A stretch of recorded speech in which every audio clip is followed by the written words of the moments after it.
அஸ்ஸலாமு அலைக்கும் வரஹ்மத்துல்லாஹி வபரகாத்துஹு. சங்கமிக்க ஷவ்வால் மாதத்தினுடைய முதல் பிறை எப்பொழுது தேட வேண்டும்?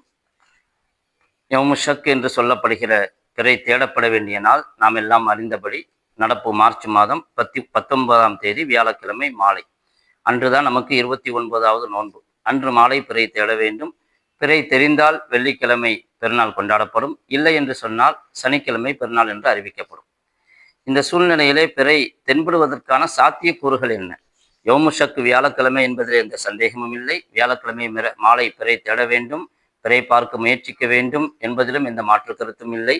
எனினும் பிறை தென்படுவதற்கான சாத்தியக்கூறுகள் என்று பார்த்தால், இந்த ஷவ்வால் மாதத்திற்கான மொஹாக் அமாவாசை நிகழ்வு, சங்கம நிகழ்வு, சூரியன் சந்திரன் ஒரே நேர்கோட்டில் வரக்கூடிய சங்கம நிகழ்வு எப்பொழுது நடைபெறுகிறது என்று சொன்னால், நாம் என்னைக்கு யௌமு ஷக் என்று சொல்கிறோமோ, வியாழக்கிழமை மாலை பிறை தேட வேண்டும் என்று சொல்கிறோமோ, அன்று காலை 6:56 சுமார் 7 மணிக்கு தான் மொஹாக் என்கிற அந்த சங்கம நிகழ்வு நடைபெறுகிறது.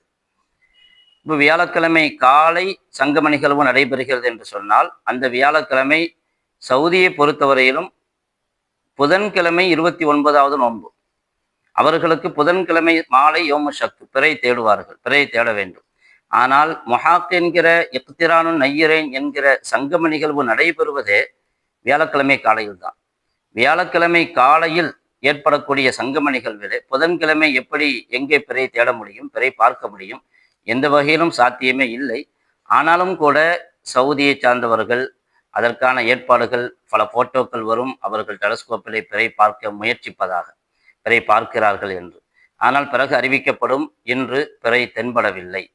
எனவே வியாழக்கிழமை நோன்பு ரமதான் 30ஆக பூர்த்தி செய்யப்படும், வெள்ளிக்கிழமை பெருநாள் கொண்டாடப்படும் என்று கண்டிப்பாக அறிவிப்பார்கள் இன்ஷா அல்லாஹ். வெள்ளிக்கிழமை அங்கே பெருநாள் கொண்டாடப்பட வேண்டிய ஒரு நிலை. அவர்கள் உம்முல் குராவுடைய காலண்டருக்கு ஒரு கணக்கீடு வைத்திருக்கிறார்கள். சங்கமம் நடந்திருக்க வேண்டும், சங்கமம் நடந்த பிறகு சூரியன் மறைந்த பிறகு சந்திரன் மறைய வேண்டும். இதுதான் அவர்களுடைய கணக்கீடு. உம்முல் குரா காலண்டருக்கு வைத்திருக்கிற நிலைப்பாடு, சூரியன் மறைந்த பிறகு சந்திரன் மறைய வேண்டும். அப்படி மறைந்தால் அதற்கு மறுநாள் பிறை 1 என்று காலண்டரே குறிக்கப்படும். சிங்கப்பூரிலும் கூட முன்கூட்டி அறிவிச்சிருவாங்க. இப்ப அவங்க சிங்கப்பூர்ல அறிவிச்சிருக்கிறாங்க சனிக்கிழமை 21ஆம் தேதி பெருநாள் என்று. நம்மை போன்றே நோன்பை ஆரம்பித்தார்கள். 30 முடிந்து 21ஆம் தேதி சனிக்கிழமை பெருநாள் என்று அறிவித்து விட்டார்கள். பிறையும் பார்ப்பார்கள் என்பது வேறு விஷயம். ஆனால் அவர்களுக்கென்று ஒரு கணக்கீடு இருக்கிறது. அதாவது moonsetting.com மூலமாக நாம் அறிந்து கொள்வது, சிங்கப்பூரிலே 8 டிகிரி சூரியனுக்கும் சந்திரனுக்கும் மத்தியிலே விலகுதல் இருக்குமேயானால் போதுமானது, அதற்கு மறுநாளை 1 என்று அறிவிப்பார்கள் என்று. அதன் அடிப்படையிலே அவர்கள் அறிவிக்கிறார்கள். இந்தியாவை பொறுத்தவரையிலும் இங்குள்ள நிலைப்பாடு என்ன? வியாழக்கிழமை காலை மொஹாக் அமாவாசை நடக்கிறது, அன்று மாலை பிறை பார்க்க வேண்டும். அப்போ சங்கம நிகழ்வு நடந்து 24 மணி நேரம் கூட கழியவில்லை என்பது மட்டுமல்ல, வெறும் 11.5 மணி நேரம் தான் கழிந்திருக்கும். 7 மணியிலிருந்து மாலை 6:30 மணிக்குள்ளாக வெறும் 11.5 மணி நேரம்தான் இடைவெளி சங்கம நிகழ்வுக்கும் சூரியன் மறைவுக்கும். 11.5 மணி நேர இடைவெளியிலே பிறை தென்படுவது என்பது அரிதிலும் அரிது, ஏறத்தாழ சாத்தியமில்லை என்று சொல்லலாம். அடுத்ததாக பிறை சூரியன் மறைந்த பிறகு சந்திரன் எத்தனை நிமிடங்களுக்கு பிறகு மறையும் என்று பார்த்தால், ஒட்டுமொத்த தமிழகத்திலும் சுமார் 19 அல்லது 20 நிமிட இடைவெளி இருக்கும். 19 சூரியன் மறைந்ததிலிருந்து 19-20 நிமிடங்களில் சந்திரன் மறைந்துவிடும். இப்போ ரமதானிலே நமக்கு 48 நிமிடங்கள் வரை இருந்தது. நடப்பு ரமதானுடைய நிலைப்பாட்டிலே சூரியன் மறைந்து 48 நிமிடங்களுக்கு பிறகுதான் சந்திரன் பிறை மறைகிறது. அதை கூட நாம் பிறை பார்ப்பதற்காக பெருமுயற்சி எடுத்து மிக தாமதமாகவே நம்மால் முடிவு செய்ய முடிந்தது. ஆனால் இந்த ஷவ்வால் மாதத்தினுடைய நிலைப்பாடோ 19லிருந்து 20 நிமிடத்திற்குள்ளாக இது சந்திரன் மறைந்துவிடும். அத்தோடு சந்திரனுடைய ஒளிர்வு பகுதியும் மிக மிக மிக மிக குறைவாகத்தான் இருக்கும். கண்களுக்கு தென்படக்கூடிய நிலையில் அது இருக்காது. ஏறத்தாழ அன்றைய தினம் வியாழக்கிழமை பிறை தென்படுமா என்பது ஒரு கேள்விக்குறியான விஷயம்தான். எனவேதான் sunmoon.com போன்கிற ஆப்பில் எல்லாம் நாட் விசிபிள், லோ பிரைட்னஸ் ரொம்ப கம்மியாக இருக்கும், நாட் விசிபிள், பிறை தெரியாது என்று அவர்கள் அந்த முடிவை அறிவித்திருக்கிறார்கள். அதாவது சாத்தியக்கூறு. இதில் நாம் யௌமு ஷக்கிலே பிறை தேட வேண்டும், பார்க்க வேண்டும் என்பது இது மார்க்க ரீதியான விஷயம். கண்டிப்பாக பிறை பார்க்க வேண்டும். அது ஒரு கால். ஆனால் எதற்காக இதை சொல்கிறோம் என்று சொன்னால், ஷஹாதா விஷயத்திலே உஷாராக இருக்க வேண்டும். யாராவது பிறை பார்த்தோம் என்று சொன்னால் இதில் ரொம்ப ஆழமாக ஆய்வு செய்ய வேண்டிய நிலை இருக்கிறது. ஏனென்றால் 20 நிமிடத்தில் பிறை மறையக்கூடிய நிலை இருக்கிறது. ஏறத்தாழ சூரியன் மறைந்த பிறகு நம்ம பள்ளியில நியத்து சொல்லி கொடுக்கப்பட்டு, நோன்பு திறந்து கஞ்சி குடிச்சிட்டு அதான் சொல்லி, அதற்கு பிறகு ஜமாத்தை முடிச்சிட்டு நம்ம வந்தோம்னு சொன்னாலே 20 நிமிஷம் முடிஞ்சு போயிருக்கும். தொழுகையை முடிச்சிட்டு வந்தோம்னு சொன்னாலே அந்த 20 நிமிஷம் முடிஞ்சிடும். 20 நிமிஷம்தான் இருக்கக்கூடிய பிறை என்பது இதுவரைக்கும் நம்ம பார்த்ததாக நம்முடைய நிலைப்பாட்டிலே தெரியவில்லை. இதுவரைக்கும் அது தென்பட்டதாகவும் நம்முடைய நினைவில் இல்லை இத்தனை காலமாக.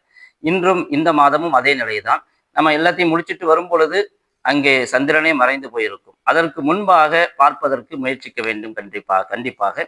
ஆனாலும் தென்படுவது அரிதிலும் அரிது என்பதையும் மனதில் வைத்துக் கொள்ள வேண்டும். நாம் இதை சொல்வது எதற்காகவென்றால், யாராவது நாங்க பார்த்துட்டோம் அப்படின்ட்டு அறிவிச்சா அது எவ்வளவு உண்மைத்துவம் உள்ளது, அதுல எந்த அளவுக்கு உண்மைத்துவம் இருக்கிறது என்பதை நாம் கண்டிப்பாக உறுதி செய்ய வேண்டும்.